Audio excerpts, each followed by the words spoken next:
বাবু, বিছনাটা একটু গুছিয়ে দেবে গো। হ্যাঁ।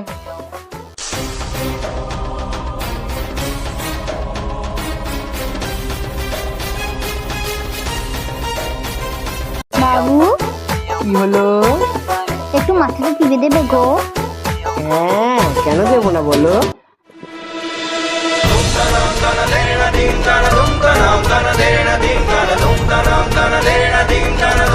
আচ্ছা মামুন, কি?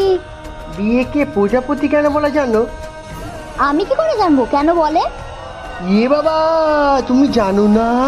বিয়েকে প্রজাপতি এই কারণে বলে যে বিয়ের পর একটা ছেলে তার বউয়ের সব কথা শুনবে, মানে তার রানীর প্রজার মতো সব কাজ করে দেবে, তাই তাকে প্রজাপতি বলা হয়। হ্যাঁ?